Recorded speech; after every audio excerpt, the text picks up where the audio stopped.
आप सबका स्वागत है करियर शाला में। मैं स्वाति बत्रा आज का जो वीडियो लेकर आई हूँ वो लेकर आई हूँ EMRS के ऊपर। तो अगर आप EMRS का पेपर देकर आ चुके हैं यानी कि आपने टायर 1 दिया है तो ये वीडियो आपके लिए बहुत इंपॉर्टेंट होने वाला है।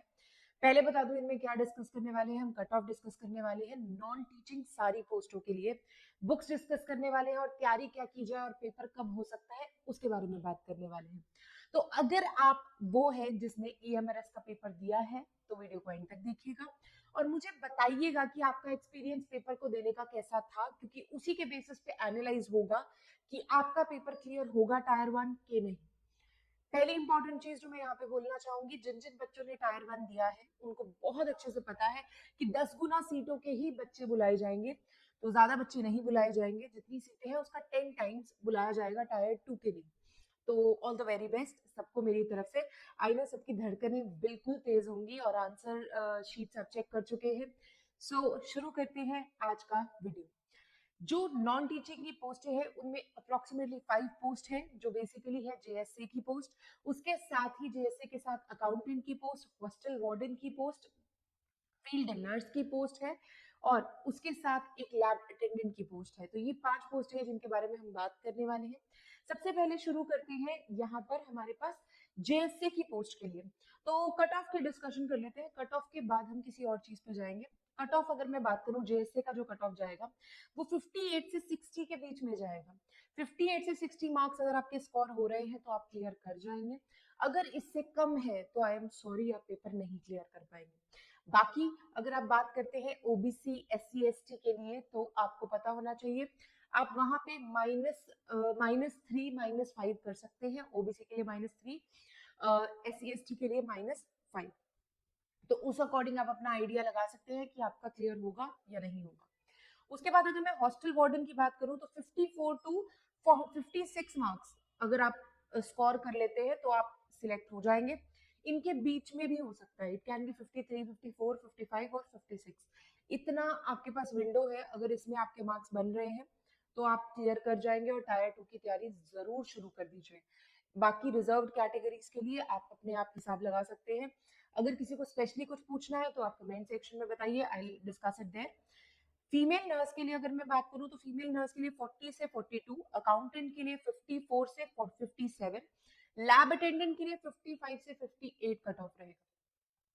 अब तो हो गई कट ऑफ की बात। अब कट ऑफ के बाद इंपॉर्टेंट चीज क्या होगी? इंपॉर्टेंट चीज ये होगी कि अगर आप पेपर देकर आ चुके हैं, आपने अपनी आंसर शीट भी चेक कर ली है, आपको अंदाजा हो गया है कि आपका टायर 2 क्लियर हो रहा है, तो आपको करनी है अब तैयारी। अब तैयारी कहाँ से करें, कैसे करें? क्योंकि सब लोग टायर 1 के टाइम पे तो सब लोग साथ दे रहे थे, लेकिन टायर 2 के टाइम पे कोई नहीं बता रहा कि क्या करना है और कैसे करना है। ठीक है, तो उसको डिस्कस करेंगे वीडियो के अंदर। सबसे इंपॉर्टेंट चीज यहाँ पे मैं बता दूं कि जो बच्चे टायर 2 की तैयारी नहीं शुरू कर रहे हैं उनके लिए EMRS एकदम झटका देगा, रिजल्ट देगा फरवरी में और मार्च में आपका पेपर ले भी लेगा।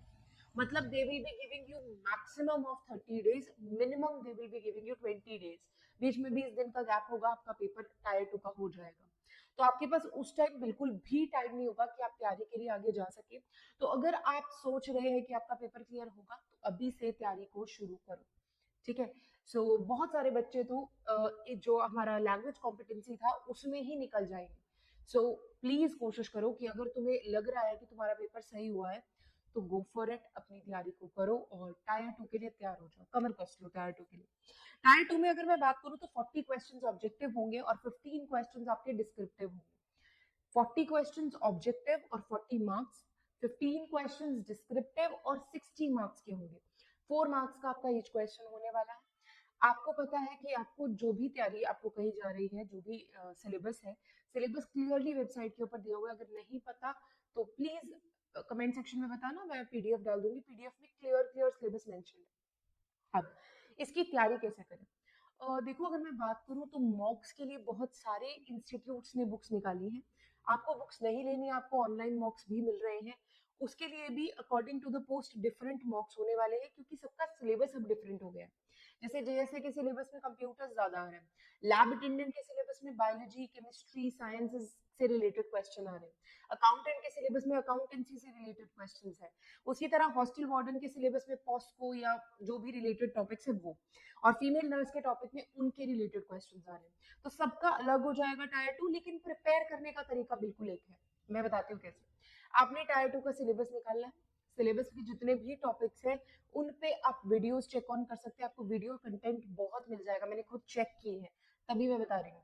तो आपको वीडियो कंटेंट बहुत मिल जाएगा, आप तैयारी वहां से शुरू कर सकते हैं। अब फर्क क्या है, जैसे जैसे कि मैं बात करूँ तो उन्होंने +2 बोला हुआ है, अगर +2 है मतलब आपके पास 12th है, तो 12th के अकॉर्डिंगली आप कंप्यूटर्स प्रिपेयर करेंगे, आपको हायर पे जाने की जरूरत नहीं है।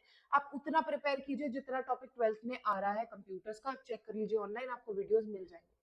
उसी तरह अगर आप बात करते हैं हॉस्टल वार्डन की, तो टॉपिक के हिसाब से वीडियो है पड़ी, आप टॉपिक का नेम डालिए, यूट्यूब पे बहुत सारी वीडियोस खुल जाएंगी, ईएमआरएस से रिलेटेड भी और ईएमआरएस के बिना भी टॉपिक के ऊपर वीडियो मिल जाएगा आपको, तो आप वहां से तैयारी कर सकते हैं।